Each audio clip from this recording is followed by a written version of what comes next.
అంటూ ఆరిలో నగరంలోని ఓ డివిజన్లో సచివాలయంలో ఉమెన్ ప్రొటెక్షన్ సెక్రటరీగా పనిచేస్తున్న మహిళా ఉద్యోగి పోలీస్ సబ్ ఇన్స్పెక్టర్గా ఎంపికైంది. ఇటీవల రాష్ట్ర ప్రభుత్వం చేపట్టిన నియామకాలు జోన్ 1 పరిధిలో రిజర్వేషన్ ప్రకారం ఏకైక ముస్లిం మహిళా ఉద్యోగాన్ని ఆమె సాధించింది. బీహార్కి చెందిన సహాముద్దీన్ కొన్నాళ్ల క్రితం తన కుటుంబంతో విశాఖ వచ్చి ఆరులో ప్రజాశాంతి నగర్లో నివాసం ఉంటున్నారు. ఆయన కుమార్తె సాహిబ్ అంజుమ్ చదువంతా విశాఖలోనే కొనసాగింది. ఇంటర్మీడియట్లో ఉండగా ఆమెకు వివాహం చేయడానికి తల్లిదండ్రులు ప్రయత్నించారు. ఇందుకు అంగీకరించిన ఆమె ఉన్నత చదువులు కొనసాగిస్తానని తెగేసి చెప్పి పట్టుదలతో ఇంటర్మీడియట్ పూర్తి చేసింది.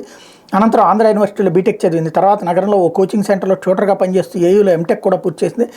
రాష్ట్రంలో 2019లో భారీ ఎత్తున చేపట్టిన సచివాలయ ఉద్యోగాల భర్తీలో ఉద్యోగం పొంది ఉమెన్ ప్రొటెక్షన్ సెక్రటరీగా ఉద్యోగం సాధించి అంబుసరన్ కాలనీ సచివాలయంలో పనిచేస్తూ 2021లో ఆమెకు పశ్చిమ గోదావరి జిల్లా మార్టేరు గ్రామానికి చెందిన మహమ్మద్ సాదిక్తో వివాహమైంది. జోన్ 1 పరిధిలో ముస్లిం మహిళా కోటాలో ఒకే ఒక్క ఉద్యోగం ఉందని 300కి 202 మార్కులు సాధించి ఆ ఒక్క ఉద్యోగాన్ని దక్కించుకున్నానని ఆనందం వ్యక్తం చేశారు. సివిల్స్లో ఐఏఎస్ సాధించాలని తన లక్ష్యమని అంజుమ్ చెప్పారన్నటువంటి వార్తను